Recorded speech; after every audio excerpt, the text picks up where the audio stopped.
My mother-in-law stole my daughter at birth using a secret surrogacy plot, and I exposed her 14-year lie to reclaim my family. In a quiet residential neighborhood on the outskirts of Columbus, Ohio, Natalie Harrison lived with her husband David. The couple, married for 15 years, owned a typical American-style home with white clapboard siding and a blue roof, where well-tended roses in the front yard bloomed beautifully each season. Natalie worked as a librarian at the local public library. Having majored in library science in college, she truly loved the quiet environment surrounded by books.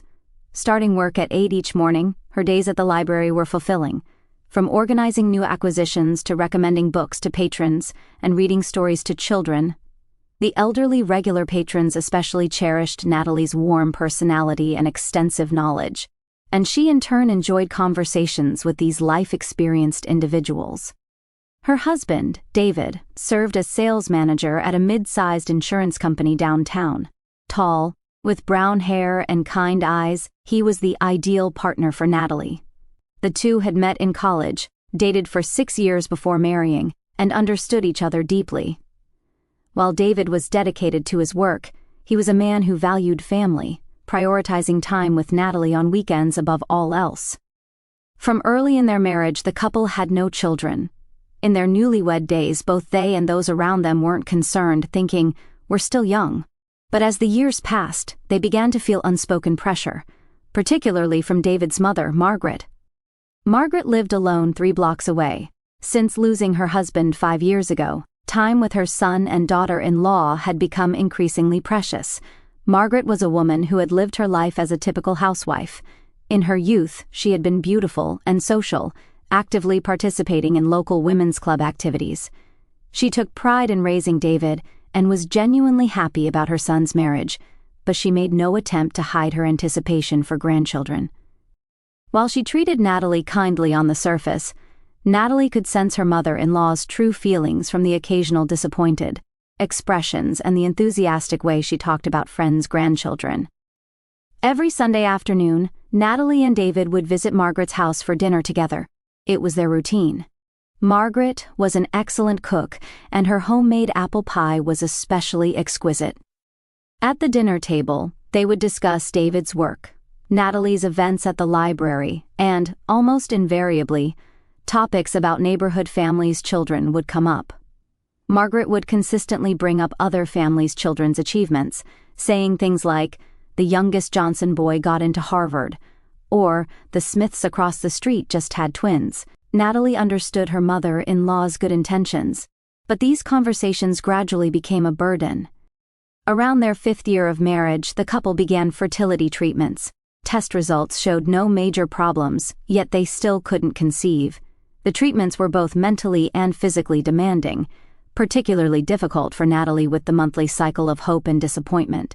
David was always supportive, but Margaret's not-yet glances weighed heavily on Natalie's heart. By their 10th year, the couple decided to temporarily halt treatments. Natalie said, "Let's leave it to nature," and David agreed. However, deep down, they couldn't completely give up hope. When Natalie read stories to children at the library, she sometimes imagined having children of her own. David, too, felt envious when colleagues talked about their children. Still, their marriage was happy. Without children, they had more time to focus on each other, and their bond as a couple deepened. On weekends, they would take walks by the nearby lake, go to movies, or explore new restaurants, thoroughly enjoying their time together. Natalie's colleagues would sometimes say, "I envy you not having children. You have so much time and money." But Natalie listened to these words with mixed feelings. On a particular Sunday in late October, they were having dinner at Margaret's house as usual, surrounding the meal of roast beef and mashed potatoes that Margaret had prepared. The 3 spent peaceful time together. That day's conversation was also trivial, as always, with anticipation for the new week beginning the next day. Natalie and David bid farewell to their mother-in-law and returned home. Monday morning, Natalie woke at 7 as usual. Looking at David's sleeping face beside her, she quietly slipped out of bed. The rhythm cultivated over 15 years of marriage was as precise as a fine timepiece. She showered, dressed in a light pink blouse with a navy cardigan, and made coffee in the kitchen. She prepared David's portion too, putting it in a thermal pot. He had the habit of waking 30 minutes later than she did. At 8 in the morning, Natalie entered Columbus Public Library through the staff entrance. The brick building, built nearly 30 years ago, was beloved as the community's cultural center. In the office behind the reception counter, Natalie began preparing for the day's work. She checked the new acquisitions list, examined the condition of returned books, and prepared to contact patrons on waiting lists. When the library opened at 9, regular patrons entered as usual. First to appear was Mr. Edward Finch, a retired high school teacher. He visited the library almost daily, making it his routine to read history books and biographies. "Good morning, Natalie. Today I'd like to research the Pacific theater of World War II. Have any new books come in?" "Good morning, Mr. Finch. Actually, a new research book arrived just last week. It's about strategic analysis of the Pacific War. I think you'll really enjoy it." Natalie retrieved the relevant book from the shelf and handed it to Mr. Finch. Seeing his face light up with pleasure, Natalie felt satisfaction herself. The moment when she could accurately provide the book a patron sought was the greatest joy of being a librarian. Around 10, young mothers with small children began arriving in succession. Tuesday was storytime day for children. Natalie moved to the children's section, sat in a small chair, and held colorful picture books. 5 children and 3 mothers gathered around her. "Today we're going to read The 3 Bears," she announced. Natalie began reading the story with expressive intonation. The children's sparkling eyes, occasional laughter, and the mothers' warm smiles this time evoked complex emotions for Natalie. While seeing the children's innocent reactions warmed her heart, it also reminded her of the reality that she had never had the opportunity to become a mother. However, she pushed these feelings deep into her chest and treasured her time with the children. During her lunch break, she ate sandwiches at a nearby cafe with her colleague Linda Parker. "How was your weekend?" Linda asked. "The usual dinner with David's mother. Margaret's apple pie is truly delicious." "That sounds lovely. But isn't every week a bit much?" Natalie smiled. "I'm used to it. Besides, both David and I want to value family time." During the afternoon shift, a group of high school students came looking for materials for report writing. As Natalie helped them find the reference materials they needed, she could feel the younger generation's eagerness to learn. It was a moment when she realized the library wasn't just a place for book lending, but a venue for knowledge and learning. At 5, Natalie finished her day at the library and headed home. David was also scheduled to return around the same time. For dinner, they made simple pasta together and spent a relaxing evening watching the news on television. "Tomorrow's Saturday. Is there anything you'd like to do?" David asked. "How about going to the art museum downtown after a while? I heard a new exhibition opened." "That's a great idea. Let's have lunch out too." Making plans for their weekend date, they went to bed with pleasant fatigue. Saturday morning began more leisurely than weekdays. Natalie woke around 9, fully awakened by the aroma of coffee David had brewed. Breakfast was homemade pancakes and bacon, a weekend morning luxury. The Columbus Museum of Art was an impressive building in the city center, and also a place of deep memories for the couple. They had often visited during their college dating days. The new contemporary art exhibition was more interesting than expected, and they toured the museum discussing the works. "What do you think of this abstract painting?" Natalie stopped in front of a large canvas. "Honestly, I don't really understand it, but I think the use of color is beautiful. Your artistic sense is sharper than mine." "I can't completely understand it either, but there's something that resonates with me." After the museum, they enjoyed lunch at a nearby Italian restaurant. With tomato sauce pasta, Caesar salad, and light white wine, they spent the afternoon hours together. Even in their 15th year of marriage, their time alone together remained fresh and special. In the evening, they returned home and tended to the garden. Natalie replanted autumn flowers while David mowed the lawn. They exchanged greetings with neighbors, enjoying the peaceful suburban life. Sunday afternoon, they visited Margaret's house as usual. Their mother-in-law was wearing a white apron, bustling around the kitchen. Today's menu was roast chicken with mashed potatoes and homemade cornbread. "You must be tired, Margaret. Is there anything I can help with? Natalie called out. Thank you, dear. Almost everything's ready. Could you set the table? She spread a white tablecloth on the dining table and arranged Margaret's treasured china. David sat in the chair that had been his father's keepsake, and their dinner for three began. How was the library this week? Margaret asked. Very fulfilling. The new Storytime program has been well received, and the children are really enjoying it. That's wonderful. You're really good with children. Margaret's words carried their usual subtle nuance. While seeming to praise, they simultaneously conveyed the message, I wish you could become a mother, too, which Natalie sensitively picked up on. By the way, the Wilson daughter next door is getting married. She's having the ceremony next month. She's 28, so children will probably come soon. How wonderful! That's such happy news, Natalie replied calmly. David seemed aware of his mother's choice of topics but said nothing. Instead, he shifted to work-related conversation. After dinner, the three sat in the living room drinking coffee while watching television. The local news program reported on autumn festival preparations and high school football game results. It was a peaceful, quiet Sunday evening. Around 8, Natalie and David bid farewell to Margaret and returned home. In the car, David spoke up. I'm sorry my mother makes you feel uncomfortable. She doesn't mean any harm. I understand. Margaret expects grandchildren because she loves us. You're such an understanding wife. Once home, they relaxed in the living room as usual.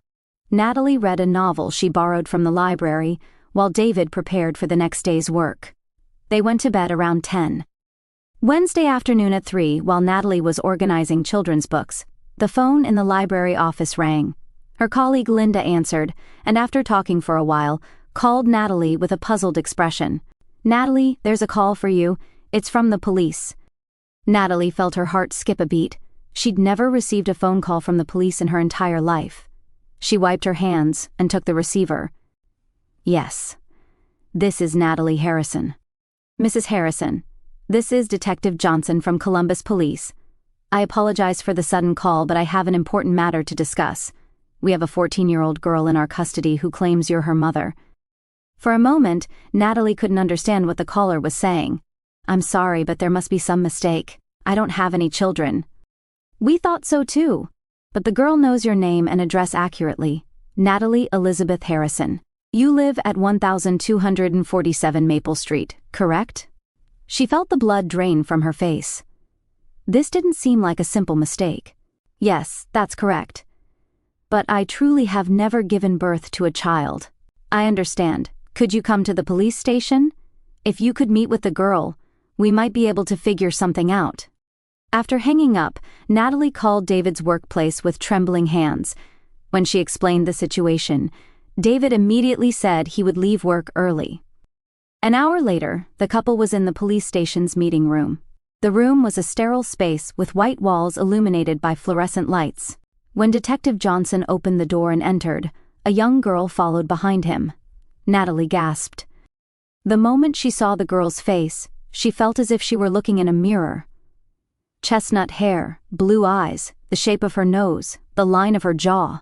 Everything looked exactly like her own photographs from age 14. David beside her was clearly shaken as well. I'm Emma. The girl introduced herself in a small voice. I've been looking for my mom for so long. But I'm not your mother, Natalie replied in confusion. I've never been pregnant. Tears welled up in Emma's eyes. But Grandma showed me Mom's pictures. You have the same face, and Grandma said Mom's name was Natalie. Grandma? David interjected. Where is this person? She's in the hospital. She suddenly collapsed and can't speak anymore. Emma's voice trembled. When I was organizing the house, I found a hidden box. There were Mom's pictures and papers with Mom's name on them. Detective Johnson added explanation. Emma has been living alone for 3 weeks. After her grandmother's hospitalization, concerned neighbors reported it. When we checked her birth records, there were suspicious aspects. Suspicious aspects? Natalie asked. There's no father listed, and the mother is recorded as having died in an accident. However, we can't find any record of that accident. Natalie stared intently at Emma's face. Beyond resemblance, it was as if she were looking at a direct reflection of her younger self.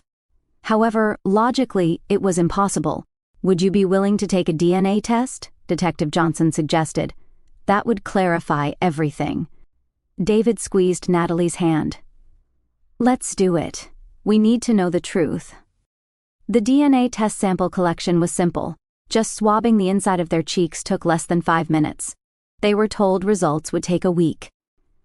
That night at home, Natalie and David talked for a long time. "That child certainly looked exactly like you," David said, "but the fact that you've never been pregnant is true. We've been together for 15 years. There's no way you could have hidden something like that." "I think so too. But that face." Natalie held her head. "It was like looking at myself. Could there be any other possibilities? For example, do you have sisters?" "I'm an only child. My parents are already deceased, and there are no relatives who look similar." The week felt long. Natalie tried to concentrate on her library work, but she couldn't get Emma's face out of her head. David watched his wife with concern. They hadn't explained the situation to Margaret. They didn't want to worry their mother-in-law when they didn't know the results yet. Saturday morning, Detective Johnson called. "The results are in. Please come to the police station." In the police station's conference room, the detective pulled documents from an envelope. "Here are the DNA test results." Natalie and David watched with bated breath. "The probability of parentage is 99.9%. Mrs. Harrison, Emma is your biological daughter." The room fell silent. Natalie leaned back against her chair. "That's impossible. I've never been pregnant." "Medically speaking, there's no mistake in these results," the detective continued. "However, since the circumstances are very unusual, we need more detailed investigation. Could you tell us more about the grandma Emma mentioned?" Emma was called back to the meeting room. This time, Natalie's way of looking at her had changed. If this child was truly her daughter, then how?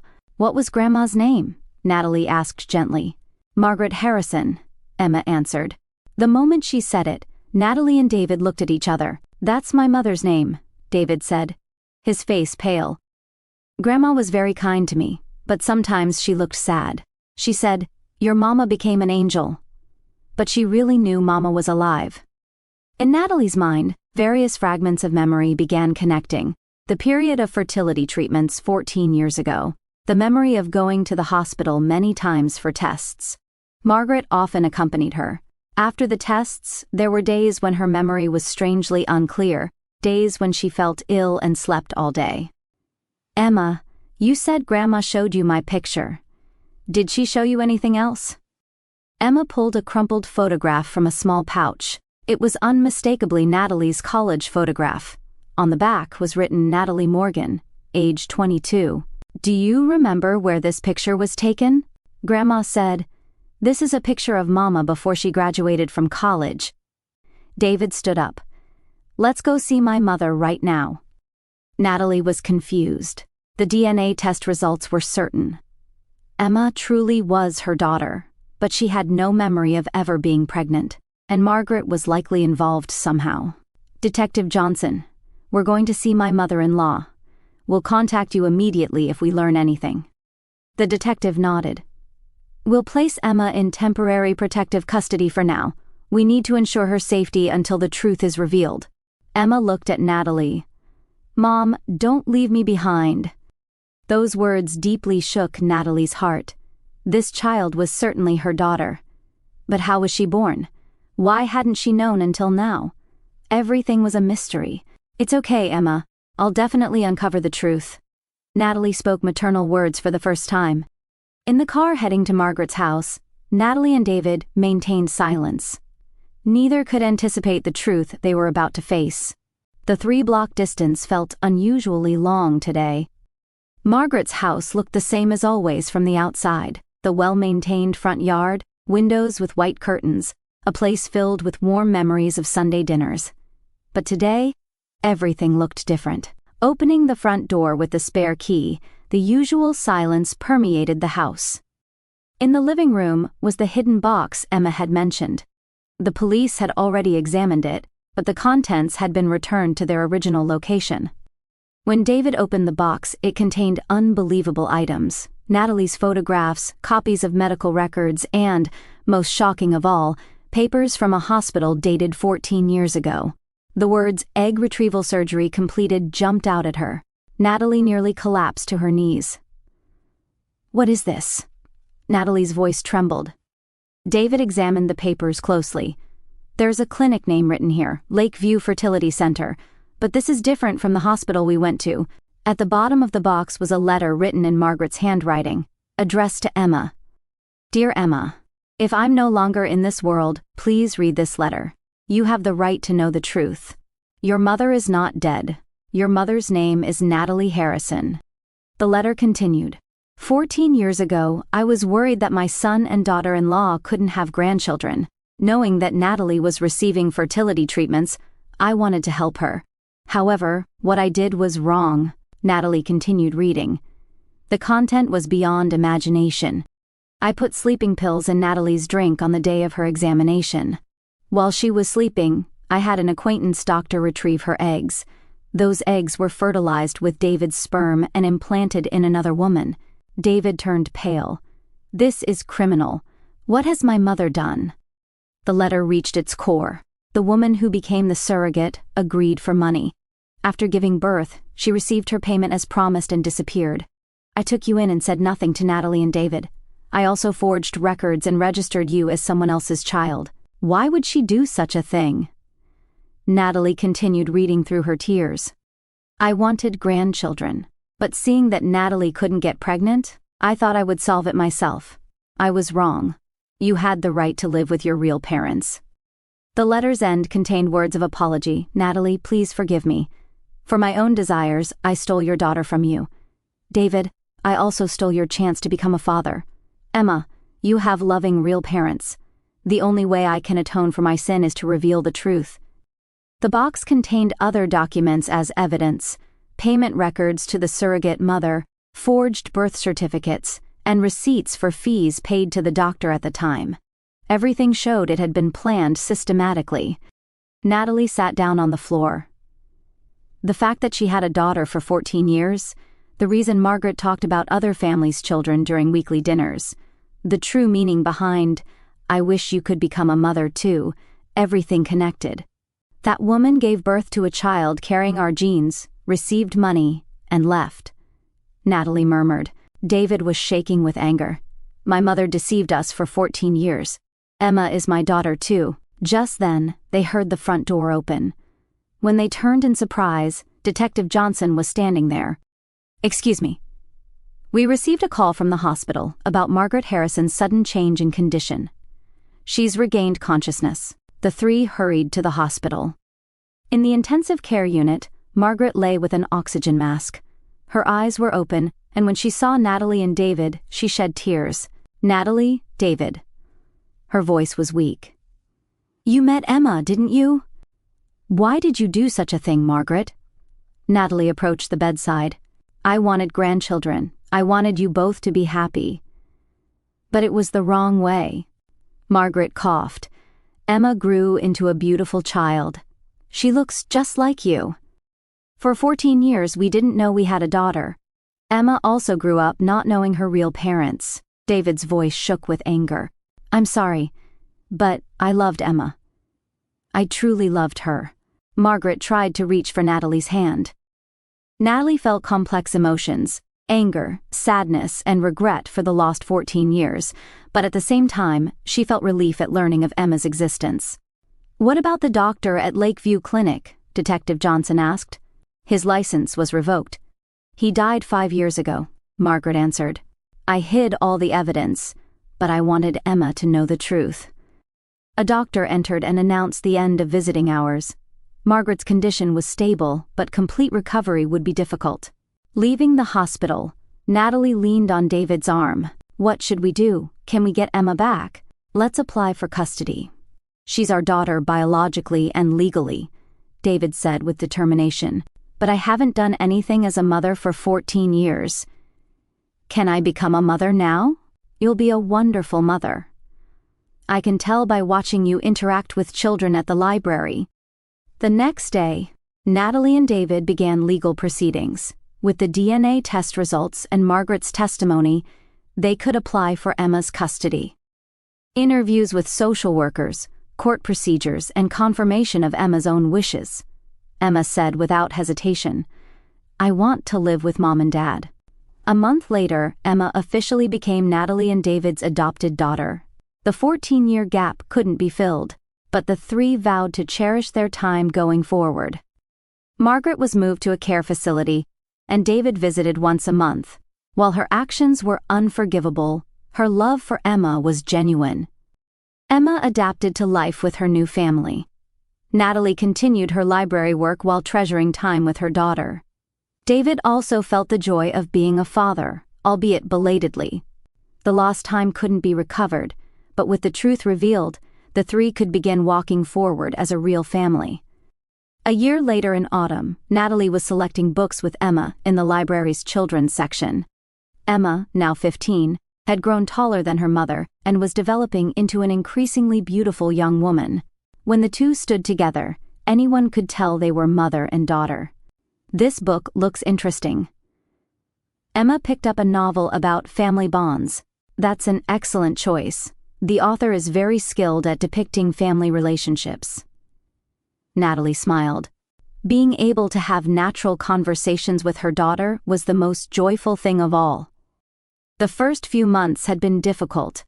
Filling the 14-year gap wasn't easy, and there was an awkward period when they were overly considerate of each other. However, through Emma's intelligence and adaptability and Natalie and David's love, they gradually became a real family. Emma transferred to the local high school and made new friends. Her grades were excellent, and she said she wanted to study library science in the future. "I want to help people through books like Mom does," she said, which deeply moved Natalie. David also found his role as a father. When he came home from work, he would help Emma with homework, and on weekends they would go to sports games together. The father-daughter relationship that began late was deepening day by day. Legal issues had also settled. Margaret was charged with fraud and medical ethics violations, but considering her age and health condition, she received a suspended sentence. She now lived quietly in a facility where she could receive professional care. David visited once a month, and Emma sometimes went with him. "What Grandma did was wrong, but I understand that she loved me," Emma spoke in mature tones, "but I'm happy to be with my real family." For Natalie, becoming a mother was more natural than she had imagined. Even without 14 years of experience, her love for her daughter was certainly growing. Emma also found hope in the future, rather than lamenting the lost time.